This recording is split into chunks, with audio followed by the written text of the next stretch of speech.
Last year జరిగింది. జరిగినప్పుడు నేను చెప్పాను కూడా ఇక్కడ.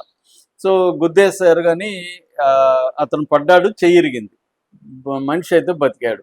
సో ఇంక ఈ లోపల జనం ఎవరు వస్తుంటే ఇంకా అక్కడ ఆగి అతను చంపే పరిస్థితి లేక వెళ్ళిపోయారు. సో అతను కూడా ఏదో హిట్ అండ్ రన్ అనుకున్నారు అందరూ, ఏదో యాక్సిడెంట్ అనే నమ్మారు. హత్యాయత్నం అని అతను కూడా, రమేష్ కూడా అనుకోలేదు, ఎవరు కూడా అనుకోలేదు. సో అది అయిపోయింది, ఆయన కట్టుకట్టుకున్నాడు, ఉన్నాడు. మళ్ళీ సేమ్ గొడవలు జరుగుతున్నాయి. ఈసారి మేము ప్లాన్ చేసిందంటే దిలీప్తో కలిసి ఇలాగ మనం చేస్తే ప్రొఫెషనల్గా లేదు, ఎవరికైనా డబ్బులు ఇచ్చి చేద్దామని కొంత డబ్బులు ఇచ్చి ఒక సుపారీ గ్యాంగ్ ఇచ్చారు.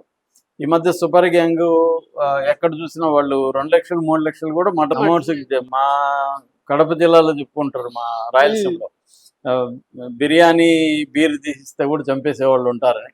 ఒక్కోసారి క్రిమినల్ లాయర్లకి అయితే ఫేవర్ చేస్తారు అనమాట. నాకు ఒక చిన్న ఫేవర్ చేయరా, పలానా వేసేయరు అంటే వేసేస్తారు అనమాట. క్రిమినల్స్ ఉంటారు కదా. సో ఈ రకంగా హత్యలు అనేవి వాళ్ళకి చాలా సింపుల్ అయిపోయింది, అలా ఇచ్చారు. కానీ ఆ క్రిమినల్ గ్యాంగ్ కూడా ఫెయిల్ అయ్యారు. ఇతను అటెంప్ట్ చేశారు కానీ చావలేదు. దాంతో ఇది కాదు, ఇంకా మనమే రంగంలోకి దిగాలని ఆమె స్వయంగా దిగింది. అదేం చేసిందంటే మొన్న నిద్ర మాత్రలు పొడిగొట్టి నీళ్ళల్లో బాగా కలిపేసి అతను నీళ్ళు అడిగినప్పుడు ఈ నీళ్ళు ఇచ్చింది. అతను ఆ నీళ్ళు తాగేశాడు. తాగేసినాక మత్తులోకి వెళ్ళిపోయాడు. ఆల్రెడీ దిలీప్ వాళ్ళ ఫ్రెండ్ దగ్గరలో, ఇంటి దగ్గరలో ఉంచింది ముందుగానే. సో వాళ్ళు ఈమె మిస్డ్ కాల్ ఇచ్చింది, వాళ్ళు వచ్చారు. వచ్చినాక ఇద్దరు కలిసి టవల్ మెడకు చుట్టి గట్టిగా బిగించి దిండుని ముఖం మీద, ముక్కుకి గట్టిగా దిమేసి చంపేశారు.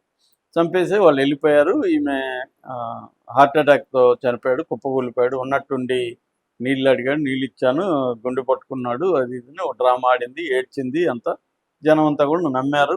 అంత్యక్రియలు కూడా అయిపోయినాయి. అయితే ఈ రమేష్కి ఒక తమ్ముడు ఉన్నాడు. అతనికి ఈ బాడీ దగ్గరగా చూడడము, రెండోది ఈమె గురించి కొంత ఐడియా ఉంది ఆల్రెడీ, ఈమెని గమనించడము, ఇవన్నీ ఆ అబ్బాయికి డౌట్లు వచ్చాయి.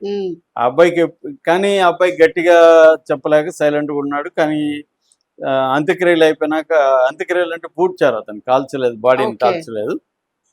సో అబ్బాయి ఉండబెట్టలేక అన్నని ఇది హత్య ఉండొచ్చు, మనం తెలిసి కూడా గమ్మున ఉంటే బాగుండదని అబ్బాయికి నిద్రలు రాక వెళ్ళి పోలీస్ స్టేషన్లో చెప్పారు. సార్ మా అన్న ఇది అనుమానంగా ఉంది, మెడ దగ్గర అంత గుర్తులు ఉన్నాయి సార్ అని చెప్తే పోలీసులు ఇమీడియట్గా రంగంలో దిగి బాడీ దాన్ని తీసి మళ్ళీ పోస్ట్ మార్టం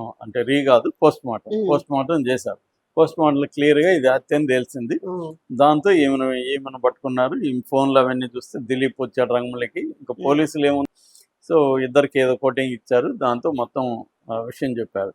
సో అలాగా ఇప్పుడు దిలీప్, ఈమె, తర్వాత అభిషేక్, తర్వాత సుపారీ గ్యాంగ్, వీళ్ళందరూ జైల్లో అయితే ప్రజెంట్ ఉన్నారు.